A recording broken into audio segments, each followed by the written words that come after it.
ಇಲ್ಲಿಂದ ನಾವೀಗ ಡೈರೆಕ್ಟಾಗಿ ಕಾವೇರಿ ಭವನ್ಗೆ ಹೋಗೋಣ. ಅಷ್ಟು ವರ್ಷದಿಂದ ಕಷ್ಟಪಡ್ತಾರಂಥದ್ದು ಸಿಗುವಂತಹ ಅಪ್ಲಿಕೇಶನ್ಗೆ ಇವಾಗ ಹೋಗಿ ಅಲ್ಲಿ ಅಟೆಂಡ್ ಆಗ್ತೀನಿ. ಅದನ್ನು ನಿಮಗೆ ತೋರಿಸ್ತೀನಿ ಏನೇನು ಪ್ರಾಬ್ಲಮ್ಗಳು ಬರುತ್ತೆ ಅಂತ. ಏನಂದರೆ ನನಗೆ ಇವತ್ತು ಅಪ್ಲಿಕೇಶನ್ ಸಿಗುತ್ತಾ ಇಲ್ವಾ ಅಂದರೆ ನನ್ನ ಮಂಜೂರಾತಿ ಪತ್ರ ಅಂದರೆ ಅದು ಮಂಜೂರಾತಿ ಪತ್ರ ಅನ್ನೋದಕ್ಕಿಂತ ಸ್ವಾಧೀನ ಪತ್ರ ನನಗೆ ಇವತ್ತು ಸಿಗುತ್ತಾ ಸಿಗಲ್ವಾ, ಇನ್ನೂ ಏನಾದರೂ ಕೊಂಗೋಳೈತಾ, ಇನ್ನೂ ಎಷ್ಟು ದಿವಸ ಕಾಯಬೇಕು, ಈ ಒಂದು ವಿಚಾರ ಇವತ್ತು ನಿಮ್ಗೆ ಗೊತ್ತಾಗುತ್ತೆ. ಈ ಎಪಿಸೋಡಲ್ಲಿ 100 ದಿನದ ಎಪಿಸೋಡು. ಓಕೆ, 100 ದಿನದ ಎಪಿಸೋಡಲ್ಲೂ ಏನೇನು ಪ್ರಾಬ್ಲಮ್ಗಳೈತೆ ಪ್ರತಿಯೊಂದನ್ನು ಹೇಳ್ತಾ ಹೋಗ್ತೀವಿ.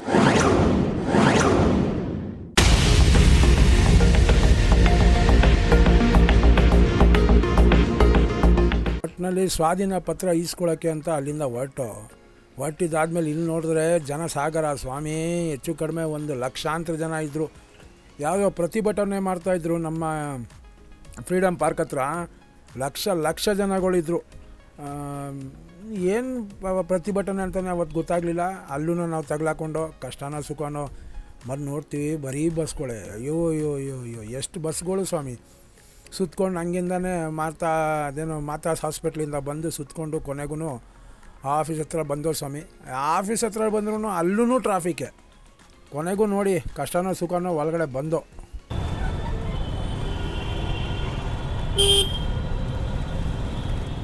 ಇನ್ನು ಒಳಗಡೆ ಪಾರ್ಕಿಂಗ್ ಕೇಳ್ತೀರಾ ಬಾ, ಅದ್ರ ಕಷ್ಟ ಯಾರಿಗೆ ಗೊತ್ತು. ಒಳಗಡೆ ಹೋಗಿ ಪಾರ್ಕಿಂಗ್ ಕಷ್ಟನೋ ಸುಖನೋ ಶಿವ ಅಂತ ಎಲ್ಲೋ ಒಂದು ಕಡೆ ಗಾಡಿ ನಿಲ್ಲಿಸ್ಬಿಟ್ಟು ಮುಂದ್ಗಡೆ ಇರೋಂಥ ಕನಸಿನ ಮನೆ ತೊಗೊಳೋದಕ್ಕೆ ಇನ್ನೊಂದು ಬೃಹತ್ಕಾರವಾದಂಥ ಬಂಗ್ಲೆ ಮುಂದೆ ನಿಂತಿದ್ದೀನಿ ನೋಡಿ. ಕೊನೆಗೂ ವರ್ಷಾನುಗಟ್ಲೆಯಿಂದ ಕಾದಿದ ನಂತರ RGRHCL ಅರ್ಜಿ ಪ್ರಕ್ರಿಯೆ ಮತ್ತು ದೇವಗಿರಿ ಹೌಸಿಂಗ್ ಪ್ರಾಜೆಕ್ಟ್ ಸವಾಲುಗಳನ್ನೆಲ್ಲ ಎದುರಿಸಿದ ನಂತರ ಇದು ನನ್ನ ಕೊನೆಯ ಇಂಪಾರ್ಟೆಂಟ್ ಕ್ಷಣಗಳು. ನನ್ನ ಕನಸಿನ ಮನೆ ಅಂದರೆ ಪೊಸೆಷನ್ ಲೆಟರ್ ತೊಗೊಳೋದಕ್ಕೋಸ್ಕರ RGRHCL ಕಚೇರಿಗೆ ಬಂದಿದ್ದೀನಿ. 8 ಫ್ಲೋರು ಮಾಡಿಗೆ ನಾನು ಇವಾಗ ಹೊರಡಬೇಕು.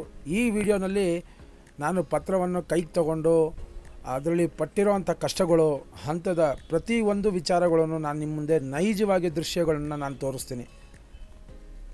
ನೀವು ನಮ್ಮ ಕರ್ನಾಟಕ ಸರ್ಕಾರದಿಂದ ಅಂದರೆ RGRHCLinದ ಏನಾದರೂ ಅರ್ಜಿ ಸಲ್ಲಿಸಿದರೆ ಈ ವಿಡಿಯೋ ನಿಮಗೆ ಒಂದು ರಿಯಾಲಿಟಿ ಚೆಕ್ ಆಗತ್ತೆ. ಓಕೆ, ಸೊ ತಪ್ಪದೆ ಕೊನೆಗಂಟನೂ ನೋಡಿ. ನಾನು, ನನ್ನ ಮಗ, ನನ್ನ ಹೆಂಡತಿ 3 ಜನರು ಬಂದಿರೋದು. ಇವತ್ತು ನನ್ನ ಕನಸಿನ ಮನೆಗೆ 8 ಫ್ಲೋರು ದೂರ ಇದೆ ಲಿಫ್ಟ್ ಒಳಗಡೆ. ಸಾರಿ ಆಯಿತಾ, 8 ಫ್ಲೋರ್.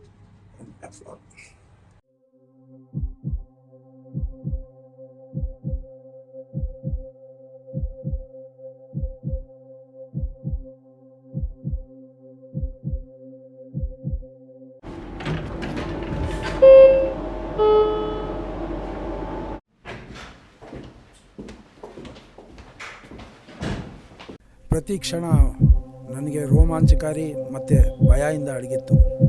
ಸಿಗುತ್ತೋ ಸಿಗಲ್ವೋ, ಇವತ್ತು ಏನಾದರೂ ಕಾರಣ ಹೇಳ್ತಾರೋ. ಸೊ ಇಲ್ಲಿ 8 ಫ್ಲೋರಿಗೆ ಬಂದೆ. ಎಲ್ಲ ಫುಲ್ಲು ಬಿಸಿ, ಜನಗಳು ಭಾಳ ಜಾಸ್ತಿ ಅವರ ಜನ. ನೋಡೋಣ ಇವಾಗಿರೋಂಥದ್ದು ಸ್ವಾಧೀನ ಪತ್ರ ಈಸ್ಕೊಳ್ಳೋಕೆ ಬಂದಿರೋವಂಥದ್ದು ಏನಾಗುತ್ತೆ ಏನು ಎತ್ತ ಅಂತ ಗೊತ್ತಾಗುತ್ತೆ. ಇವತ್ತು ಬರೋಕ್ಕೆ ಹೇಳಿದರು, ನೋಡೋಣ ಏನಾಗುತ್ತೆ ಅಂತ. ಕೊನೆಗೂ ಸಮಯ ಬಂದ್ಬಿಡ್ತು. ನನ್ನ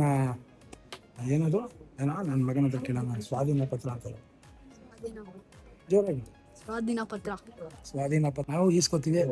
ಇವಾಗ ನಾನು ಸ್ವಾಧೀನ ಪತ್ರ ಈಸ್ಕೊಳ್ಳುವಾಗ ಅದ್ರದ್ದು ಫೋಟೋನು ನಾನು ನಿಮಗೆ ತೋರಿಸ್ತೀನಿ. ನಾನು ಹಿಡ್ಕೊಂಡಿರೋ ಫೋಟೋ ತೋರಿಸ್ತೀನಿ. ನಾನು ಇಷ್ಟು ವರ್ಷ ಕಷ್ಟಪಟ್ಟಿರೋದು ಇವತ್ತು ಪ್ರತಿಫಲಕ್ಕೆ ಸಿಕ್ಕೈತೆ. ಸೊ ಅದೇನಾಗುತ್ತೆ ಏನು ಎತ್ತ ಅಂತಾನು ಹೇಳ್ತೀನಿ. ಓಕೆ, ಸ್ವಾಧೀನ ಪತ್ರ ರೆಡಿ ಆಯ್ತೈತೆ,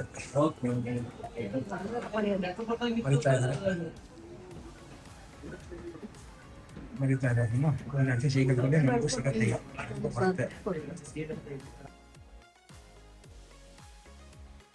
ಇದು ಕಷ್ಟಪಡ್ತಾ ಇರೋದೆಲ್ಲ ತೋರಿಸ್ಬೇಕಲ್ಲ, ಅದಕ್ಕೆ ನೋಡಿ. ಇಲ್ಲ ನಿಜವಾಗ್ಲೂ ಬೆಳಗ್ಗೆಯಿಂದ ಸಾಯಂಕಾಲ ಗಂಟೆ ಸಾವಿರಾರು ಜನಕ್ಕೆ ಉತ್ತರ ಕೊಟ್ಕೊಂಡು ಅವ್ರು ಕೇಳಿದ ಪ್ರಶ್ನೆಗಳಿಗೆ ಉತ್ತರ ಕೊಟ್ಟು ಸಮಾಧಾನದಿಂದ ಈ ಎಲ್ಲ ಬರೆದು ಅವ್ರು ಮಾಡಿಕೊಡೋದಕ್ಕೆ ಹ್ಯಾಟ್ಸ್ ಆಫ್. ನೋಡಿ, ಸ್ವಾಧೀನ ಪತ್ರ ಈಸ್ಕೊಳ್ಳೋಕೆ ಬಂದಿರೋಂಥದ್ದು ನಾನು. ಎಲ್ಲ ಸ್ವಾಧೀನ ಪತ್ರ ಇಲ್ಲೇ ಐತೆ. ಈ ಥರ ಸ್ವಾಧೀನ ಪತ್ರ ಹೇಗಿರುತ್ತೆ ಒಂದೇ ಒಂದು ಎತ್ಕೊಂಡಿರ್ತೀನಿ ಮೇಡಮ್ ನೋಡೋಕ್ಕೆ. ಈ ಥರ ಇರ್ತದೆ, ಬಟ್ ಇದು ನಂದಲ್ಲ. ಈ ಥರ ಇರುತ್ತೆ. ಬಟ್ ನಂದಲ್ಲ, ಇದು ಬೇರೆಯವ್ರದ್ದು ಆಯಿತಾ. 1,00,000 ಬಹುಮಾಡಿ ವಸತಿ ಯೋಜನೆ ಸ್ವಾಧೀನ ಜ್ಞಾಪನ ಪತ್ರ so and so person. Madam ನಾನು ತುಂಬಿಸುವಾಗ ಹೆಸರು ಕರೆಕ್ಟಾಗಿ ನೋಡ್ಕೊಂಡು ಬಂದಿದ್ದೀನಿ ಮೇಡಮ್. ಯಾಕಂದ್ರೆ ನಮ್ಮ ತಂದೆ ಹೆಸರನ್ನ ಫಸ್ಟೇ ಒಂದು ಸತಿ ವಿಚಿತ್ರ ಮಾಡಾಕ್ಬಿಡಿ. ಸತ್ಯಕುಮಾರ್ಗೆ ಸಜ್ಞ ಕುಮಾರ್ ಅಂತಲೇ ಈಗ ಕರೆಕ್ಷನ್ ಆಗಿದೆ ನೋಡಿ.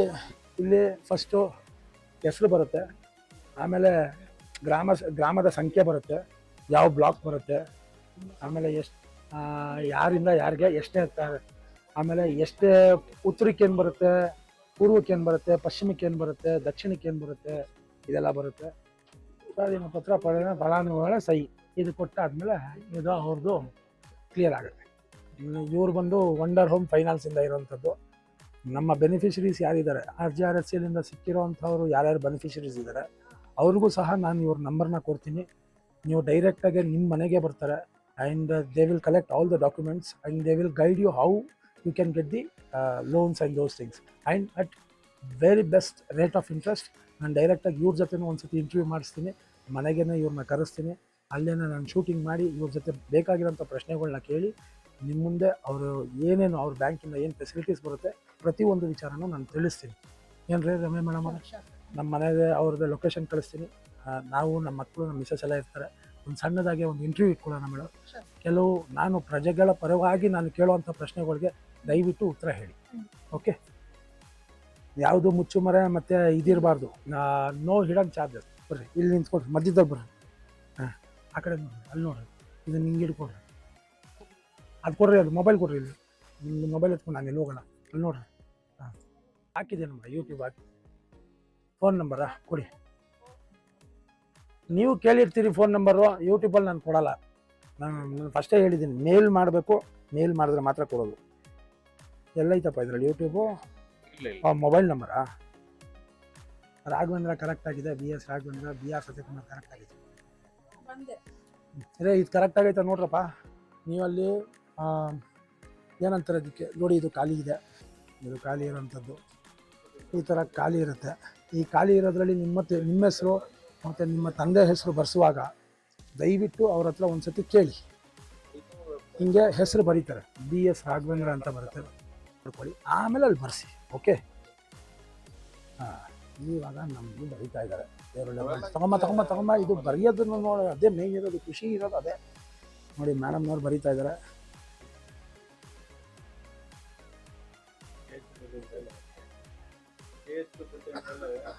ನಂದೇ ಸ್ವಾಧೀನ ಪತ್ರ ಬರೀತಾ ಇರೋದು ಮೇಡಮ್ನವರು.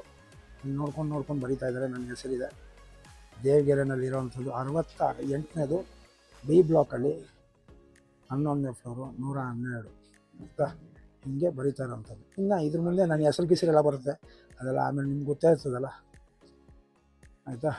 ನೋಡಿ ಇಲ್ಲಿ ಹೆಸರೆಲ್ಲ ಇರುತ್ತೆ, ಅದನ್ನು ನೋಡಿಕೊಂಡು ಮೇಡಮ್ನವರು ಕ್ಲೀನಾಗಿ ಬರೀತಾರೆ.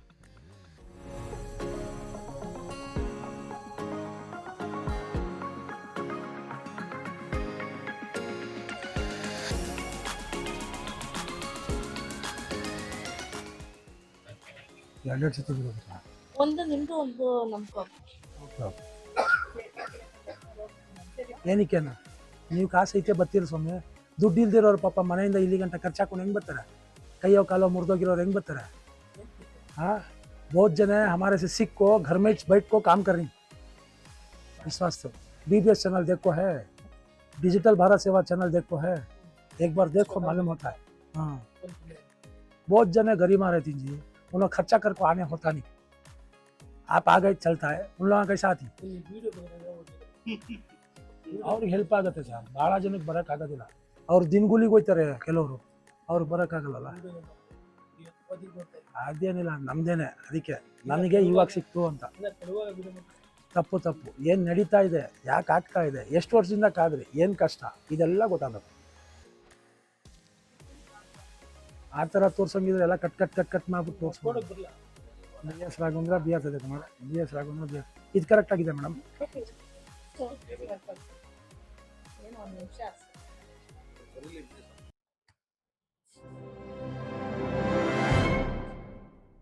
ಸೀಲ್ ಹಾಕಿ ಅದನ್ನು ಅಲ್ಲೊಂದು ರೌಂಡ್ ಸೀಲ್ ಹಾಕಿ ಇವಾಗ ಅದಕ್ಕೊಂದು ರೌಂಡ್ ಸೀಲ್ ಹಾಕಿ ಒಂದು ಅವ್ರು ಮಡಿಕೋತಾರೆ, ಒಂದು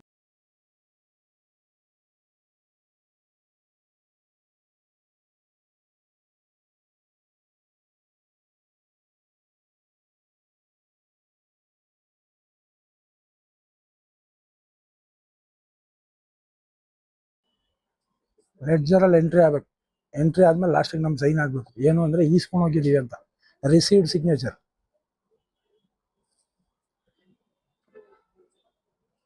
112 ಅದೇನದು ನೋ ಅಂತ ಹಾಕಿರೋದು? ಖಾತಾ ಇಲ್ಲ ಅಂತ. ಹಂಗೆ.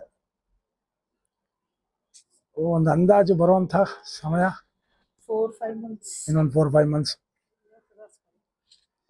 ಏನ್ ಮನೆ ರೆಡಿ ಮಾಡಿಸ್ಕೊಳ್ಳಿ, ಹೋಗಿ ಸತ್ಯನಾರಾಯಣ ಸ್ವಾಮಿ ಪೂಜೆ ಮಾಡಿಸ್ಕೊಳ್ಳಿ, ಇರಿ, ಯಾರು ಬೇಡ ಅಂದ್ರು. ಆಗೈತೆ. ಹೌದು, ಸಿಗ್ನೇಚರ್ ಹಾಕ್ತಾ ಇದೀನಿ. ಆಯ್ತು, ಇದರಲ್ಲೊಂದು signature. ಅಲ್ಲೊಂದು ಸಿಗ್ನೇಚರ್ ಹಾಕ್ಬೇಕಾ? ಇದ್ರೆ ಮೇನ್ ಬೇಕಾಗಿರೋದು. ಹೌದು, ನಿಜ. ಇಲ್ಲೊಂದು, ಇದ್ರಲ್ಲೊಂದು. ಇದು ಈ ಪೆನ್ನಲ್ಲಿ.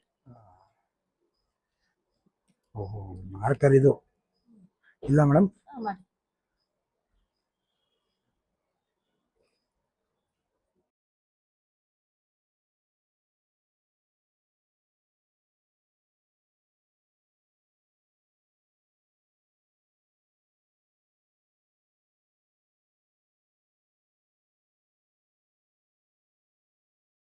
ಅಷ್ಟು ದಿನದಿಂದ ಕಾದಿದ್ದಕ್ಕೆ Rajiv Gandhi housing corporation limited, ಅಷ್ಟು ದಿನದಿಂದ ಕಾದಿರೋದಕ್ಕೆ ಇಲ್ಲಿ ನೋಡಿ, ಇದು ಖಾಲಿ ಕಾಣಿಸ್ತಾ ಇತ್ತಲ್ವಾ? ಹೆಚ್ಚು ಕಡಿಮೆ 5-6 ವರ್ಷದಿಂದ ಕಾದಿದ್ದಕ್ಕೆ ನನ್ನ ತಪಸ್ಯಾಗೆ ಒಂದು ಪ್ರತಿಫಲ ಸಿಕ್ಕಿರುವಂಥದ್ದು ರಾಜೀವ್ ಗಾಂಧಿ ಕಡೆಯಿಂದ. ಇದು ನನ್ನ ಏನಂತಾರೆ ಅದಕ್ಕೆ, ಸ್ವಾಧೀನ ಪತ್ರ ಸಿಕ್ಕಿರುವಂಥದ್ದು. ಇವತ್ತು ಕರೆದಿದ್ರು, ಇವತ್ತು ನನ್ನ ಸ್ವಾಧೀನ ಪತ್ರ ಸಿಕ್ತು. ಇನ್ನು ಮುಂದೆ ನಾನು ಮನೆಗೆ ಕರ್ಕೊಂಡು ಹೋಗ್ತೀನಿ, ಅಲ್ಲಿ ಏನೇನು ನಾನು ಡೆಕೋರೇಷನ್ ಮಾಡ್ತೀನಿ, ರೆಡಿ ಮಾಡ್ತೀನಿ, ಅದೆಲ್ಲ ಇರುತ್ತೆ. ಇಲ್ಲಿ ಒಂದು ಹೋಲೋಗ್ರಾಮ್ ಹಾಕ್ತಾರೆ, ಅದು ನಿಮಗೆ ಕೊಡ್ತಾರೆ. ಇನ್ನೊಂದು ಪತ್ರ ಅವರೇ ಮಡಿಕೋತಾರೆ. ಸಿಗ್ನೇಚರ್ ಹಾಕಬೇಕು, ಇಲ್ಲೊಂದು ಸಿಗ್ನೇಚರ್, ಕೆಳಗಡೆ ಸಿಗ್ನೇಚರ್ ಎಲ್ಲ ಹಾಕಬೇಕು. ಹಾಕ್ಬಿಟ್ಟು ನೀವು ಇವತ್ತಿಂದ ಆ ಮನೆಗೆ ಒಂದು ರೀತಿಯಲ್ಲಿ ಓನರು.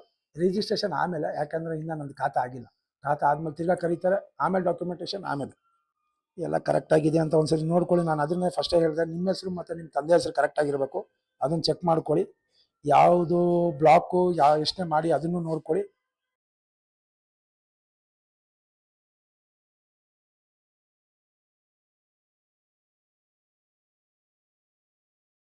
ಮೂರು ಜನ ಬಂದು, ನಮ್ಮ ಜೂನಿಯರು, ನಮ್ಮ ಮಿಸ್ಸಸ್ಸು, ನಾನು, 3 ಜನನು ಬಂದು ಸ್ವಾಧೀನ ಪತ್ರ ಇಸ್ಕೊಂಡಿದ್ದಾಯ್ತು. ಇವತ್ತಿಗೆ RGRS ಇನ್ನೂ ಕೆಲಸ ಐತೆ. ಏನೈತೆ, ಹೆಂಗೆ ಎತ್ತ ಖಾತಾ ಎಲ್ಲ ಬರಬೇಕು. ಖಾತಾ ಬಂದ್ಮೇಲೆ ರಿಜಿಸ್ಟ್ರೇಷನ್ ಮಾಡಿಸೋದು ಎಲ್ಲ ಪ್ರತಿಯೊಂದು ಹೇಳ್ತೀನಿ. ಮುಂದಿನ ಸಂಚಿಕೆ ನಾನು ಹೇಳ್ತೀನಿ, ಆಯಿತಾ? ಅದು ಹೆಚ್ಚು ಕಡಿಮೆ 4-5 ತಿಂಗಳಾಗಬೇಕು. ಏನೋ ಕೈ ತೋರಿಸ್ತಾನೆ, ಏನದು ಹುಳ ಅಂತೆ, ಹುಳ. ಬಾಯ್. ಡಿಜಿಟಲ್ ಭಾರತ್ ಸೇವಾ, ನಿಮ್ಮ ಫ್ಯಾಮಿಲಿ. ಐ ಹೋಪ್ ಈ ಸಂಚಿಕೆ ನಿಮಗೆ ಇಷ್ಟ ಆಗಿದೆ ಅಂತ. ಪ್ರತಿಯೊಂದು ರಾಜ್ಯ ಸರ್ಕಾರ ಮತ್ತು ಕೇಂದ್ರ ಸರ್ಕಾರದ ವಿಚಾರಗಳನ್ನ ಒಂದಲ್ಲ ಒಂದು ಸಂಚಿಕೆನಲ್ಲಿ, ಪ್ರತಿಯೊಂದು ಸಂಚಿಕೆನಲ್ಲಿ ನಿಮ್ಮ ಮುಂದೆ ತರ್ತಾ ಇರ್ತೀನಿ. ಸೊ ಲೈಕ್, ಶೇರ್, ಸಬ್ಸ್ಕ್ರೈಬ್ ಮಾಡೋದನ್ನ ಮರಿಬೇಡಿ. ಬೆಲ್ ಐಕಾನ್ನ ಒತ್ಕೊಳ್ಳಿ. ಮತ್ತೆ ಭೇಟಿ ಆಗೋಣ ಮುಂದಿನ ಸಂಚಿಕೆನಲ್ಲಿ. ಎಲ್ಲರಿಗೂ ನಮಸ್ಕಾರ.